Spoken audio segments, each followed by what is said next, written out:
I love The Romance of the Three Kingdoms. The Romance of the Three Kingdoms is a work of historical fiction written by Liu Bei that tells you a highly romanticized retelling of the fall of the Han Dynasty in the 3rd century. It chronicles the fall of the dynasty and the struggles for power by various lords, warriors, and factions spring up in a power vacuum left by the dynasty's fall. The period which ended with 3 warlords forming their own kingdom and splitting China into thirds. It is a period full of larger-than-life characters that could fill up no individual novels and stories. Over the years, there have been dozens of video games, movies, and shows released dedicated to this period in history. And like Cao Cao and other people's wives, I struggle to keep my hands off of any of them. That is where Three Kingdoms Zhao Yun steps in. It is a game that puts you in the shoes of one of the era's most famous warriors, Zhao Yun, and allows you to experience the story firsthand. The game is a top-down role-playing action game, developed by Zuijiangyue Studios, apologies if I butchered that zooms the romance's story in on one of its more notable characters, Zhao Yun, a humble farmer from the northern reaches of China who would go on to become a famed warrior of legends in this period. They wanted to remake the game of the same name that they released all the way back in 2001. This remake was a passion project by the creators, who wanted to take a second crack at the game, making some quality of life improvements and fix things they didn't have the time and budget for in the original release. The developers wanted to tell the tale of our spear-wielding friend by expanding on his origin story and exploring side elements of Zhao Yun's life to better flesh him out as a character. The story. The story of Three Kingdoms Zhao Yun takes place during the beginning of the Romance of the Three Kingdoms. Zhao Yun is a country lad in the northern Changsha region of China. He works on his martial skill under the tutelage of his brother, a military veteran and leader of the local militia. This is where you get your introduction to the combat system. You have 3 weapon styles to choose from: the sword, bow, and spear. Each weapon has its own talent tree and associated moveset. Fan Yuan needs to travel to the mountains for some medicinal herbs and asks you to come along. That being said, while out in the mountains, helping your friend, the group is attacked. After a short struggle, Zhao Yun gets his kill stolen by a mysterious stranger, using some next level spear skills to do so. Impressed, Zhao Yun inquires who the man is and is quickly rebuffed. After returning to his village, he decides to set out and visit the old man alongside your friends to thank him. You arrive and he is being accosted by a group of unknown assailants. You and your friends defeat the would-be assassins and you request to be his apprentice, and again he rebuffs you and sends you on your way. You return to your village, and while resting with your family, bandits attack, led by one of the assassins who got away. You fight through the town, saving various people while searching for your brother. You find him and defeat the bandits, but your reunion is interrupted by the biggest fucker you have ever seen in your life. While fighting him, the spear god makes an appearance. He demonstrates an advanced technique and tells you to replicate it in the fight. It is a finishing move that makes you immune to damage. You beat the giant, saving the village in the process. The spear god later accepts you and land as his disciples, and after a quick training montage, the master receives a message that some tigers and wolves have been spotted in large packs near the village. He sends you and Lan to deal with them as a test. This is never explained. You continue to the cavern where you find a group of bandits following a wizard or warlock. You continue exploring and fighting, and you run into him again. And you defeat him and return to your master. He gives you some time off. Return to your family, and it's the start of a local festival. After wandering around a bit and experiencing some of the sights and scenes, you stumble into Shaolan, who is utterly enraptured by a dancer from another village. She finishes her performance and is harassed by some hoodlums. You throw hands with the hoodlums, and after driving them off, you go and check on the dancer. You notice there are bodies floating in the river. The girl recognizes some of these bodies, and they seem to have come from her village to the north. You and Lan volunteer to go and investigate. Defeating bandits along the way, you find the little town under siege. You manage to save the elders and children. The people of Zing village have various troubles helping with these problems. A romance has begun to develop between Lan and Duru, the dancing girl from the festival. This time of relative peace is entered by the arrival of a general under Yuan Shao, Chongyu Kwang, who is an arrogant, boastful man who takes a liking to Duru and takes her for himself. Lan gets put to sleep in protest of this. Duru resolves to go with him to spare the village and land. Lan and Yun set out to save Duru. They storm his camp, taking out soldiers of Yuan Shao with these. Arriving in Chunyu's tent, you find Duru resisting his advances, pulling a blade and cutting him. Chunyu responds, cuts her down. Lan takes her body and you cover his retreat. Chunyu takes you on, which allows you to buy time for Lan to get away. After bodying him, it is a mad dash back to the village with troops hot on your trail, and before you can be surrounded, a mysterious woman arrives, gives you a horse, and helps you flee your pursuers.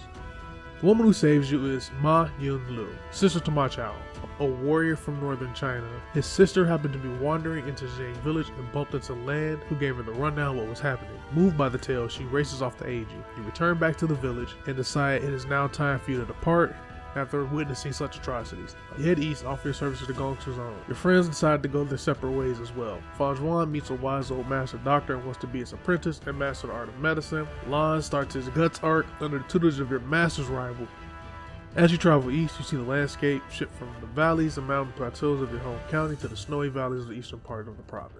The game is gorgeous, with vibrant colors to make each location you visit feel unique, be it the fields of flowers and cherry blossoms during a spring festival to the snow-covered battlefields of a desperate battle for survival, or even the forgotten tomb of a long-dead emperor. The game has atmosphere on lock. Occasionally the camera will shift to give you a more dynamic angle on a scene, and you can see all of the lovely details in the background. It can be a struggle to not to get distracted by the views. Zuijiangyue Studios does a great job putting you in the mood for the tale they are telling you. But I digress. You eventually stumble upon a battle between Yuan Shao and Gongsu Zhao. Yuan Shao is a man from a prestigious family who seized control of large portions of northern China and is now coming for Gongsu Zhao's lands. You witness Yuan Shao bait Gongsu Zhao into a trap, where the bulk of his vanguard forces are wiped out. You step in, saving Gongsu's life.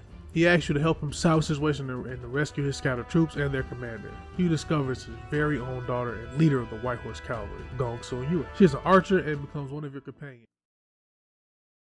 The Northern Arc has you helping Gongsu Zhao reestablish control of his territory after Yuan Shao's incursion, establishing a new fortress at the beachhead and dealing with the internal struggle of spies and traitors sowing chaos amongst the people. In this chapter, you really get to see the struggles of the common people and the clash between the nobility and the military, and this culminates in a dispute between Gongsu Zhao and Liu Bei, the provincial governor. It feels that Zhao is a warmonger, bleeding the province dry with a standing army and constant military campaign. People suffer and Zhao refuses to compromise, always looking for the next threat. The two inevitably clash, resulting in Gongsu Zhao going rogue and locking the governor in prison. Thought to be a bad move by all parties involved. Zhao Yun and Zhang's daughter decide to break the governor out of prison. They succeed, and for their efforts, Zhao Yun is thrown in jail and the governor is executed. He is only released when Liu Bei, a lord from the south, whom Zhao Yun has aided in the past, intercedes on his behalf at the request of Zuijiangyue. Liu Bei has been a minor character so far in the story. Historically, though, he'll be one of the central figures of this period, going on to become the founder of one of the titular three kingdoms, Shu Han. At this point in the story, though, he is just a minor official governing the city of Xiaopei, and he is currently under siege by Cao Cao, a regional warlord at this time, but his dynasty will later also to go on to found another of the three kingdoms, Cao Wei. Cao Cao is currently on the rampage in Shu province. After the death of his father, who was traveling through the region, where he was robbed and murdered by his escort, Cao Cao will then declare vengeance and lead an army to the area, slaughtering civilians by the thousands as retribution for his father. Liu Bei is attempting to broker peace and protect the small folk. Zhao Yun arrives in time to help, and Liu Bei manages to convince Cao Cao to retreat. While you help Liu Bei stabilize his lands, back home, things are not looking good for Gongsu Zhao. You receive word that things are going down between him and Yuan Shao, so you make your way back to your liege lord. Oh. Yeah, shit went to shit. You cut through Yuan Shao's forces and reach the castle. You realize quickly that the way is blocked and your only option is to travel through the sapper hole dug out by his troops. You fight your way inside at the top of the fortress only to be met with... You intervene before this travesty transforms into a tragedy and escort Zuijiangyue. Fleeing south, she ditches you. Unable to abandon her home to the whims of an invading force, she vows to find her missing in action brother and try to muster a resistance and take her home province back. But all things considered, I get it. Crestfallen, you return to Liu Bei, and he is being betrayed again. But none other than Liu Bei, the warrior without equal. A man that if he had a nickel every time he's betrayed and killed a paternal figure, he will have 2 nickels. Which isn't a lot, but it's weird that it happened twice, right? Has betrayed Liu Bei and has kicked him out of his city. Liu Bei enlists the aid of Cao Cao, who helps him take it back. With Cao Cao, there is always something else going on. He moves in and takes territory for himself. Liu Bei is now Cao Cao's guest. Liu Bei begins to conspire against Cao Cao. Historically, it was because Cao Cao was taking more and more liberties in his treatment of the emperor, who was under his protection at this time. The emperor saw Cao Cao's behavior as a threat to imperial authority, and so the young emperor conspires with Liu Bei and other lords to try and move against Cao Cao to dislodge him from the regency. This does not go well. Defeated, Liu Bei retreats from the province with Cao Cao in hot pursuit. Liu Bei, being the good boy that he is, refused to abandon the peasants, of whom many have decided to follow him in his flight. Seeing this annoying Liu Bei would not abandon the people, Cao Cao attacks them, forcing Liu Bei to fight a losing battle, the Battle of Changban. This is where the game shines. You can feel the hectic nature of the situation, which was in reality a series of skirmishes fought between Liu Bei and Cao Cao, as Liu Bei is retreating from the Zuijiangyue province. Made all the more complicated by the multitude of peasants fleeing with Liu Bei. These peasants only wish to continue serving under him, as opposed to Cao Cao, who they saw as a tyrant. You engage the enemies to buy time for Liu Bei to retreat. In the chaos of battle, you receive word that your lord's family has been separated from the main army. You set out to rescue them, saving other villagers along the way. You eventually fight your way through enemy lines and locate them. Your lord's wife was injured and is unable to escape with you and her infant son. After insisting that she should take your horse and flee, she refuses. The fear of slowing you down, and out of desperation, she throws herself down a well, sacrificing herself to make the choice for you. Now alone, and behind enemy lines with a baby strapped to your chest, you fight your way back to your liege. After dealing with hordes of enemies, you cross the bridge with Zhang sworn brother to Liu Bei to cover you, and he, famously, holds the bridge alone, sending any army back a mighty roar. You deliver the child to your lord, and in a moment of raw emotion, having his son returned to him after so much blood has been shed. 行了，行了。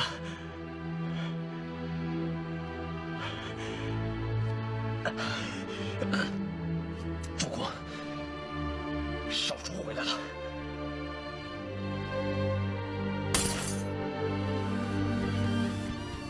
Thankfully, the game does not show us this, but I just like to mention it because it is a very weird historical anecdote. And that is where our story ends. Kingdoms Zhao Yun is an action RPG with a very straightforward story that keeps you engaged with a solid setting. It shows you how much love its creators have for the time period. The combat system is solid and gives you that feeling of a man learning the way of the spear. The talent tree adds a bit of depth to how you play out your character by allowing you to customize your movesets for what feels right for you, with very little fluff in what you put your points into, which really lets you customize your character because each move has something to add, which is something I love to see in these kinds of action games. It also feels nice. Your moves have a weight to them that makes mowing down the hordes of enemies that Three Kingdoms Zhao Yun throws at you a delight. It feels like you are a young warrior, fresh out the farm with a spear in hand, growing into a great general and leader of men that has mastered the spear. Another notable standout of the game is the character Xiahou Lin. He was made just for Three Kingdoms Zhao Yun and serves as Zhao Yun's foil in the game. He's the Pokemon trainer Silver to your Gold, and I cannot wait to see where his story goes in future installments. My only real complaint about the game is that the game does not tell you how much time has really passed. For example, a certain character dies and leaves a kid behind, and a few levels later, you reunite with said kid, and they state that the kid is now 9 years old. It's very much a blink and you'll miss it moment. And then, speaking of backtracking, the game is chock full of running back and forth between locations and fighting the same enemies. This isn't terrible per se, but some of these sections could have been a cutscene. The game has an amazing fast travel system, but the backtracking sections have story beats along the way, so it won't let you use it when it's the case. I'm just saying, just let me fast travel and then pull me out of the scene early with a splash art saying so-and-so once I have a moment with me or what have you. This isn't wholly the developer's fault. To keep some sense of historicity to the game, they have to have Zhao Yun do some back and forth. I just wish that it was more player-friendly to do so. Other than that, the game is amazing. It ends in an open-ended manner and leaves room for them to make sequels that continue Zhao Yun's story. And I'm hoping this is not the last we'll be seeing of Zuijiangyue Studios, and I cannot wait to see what they do in the next installments. Thanks for listening. I hope you had a good time. I really enjoyed making this video. Have a good one.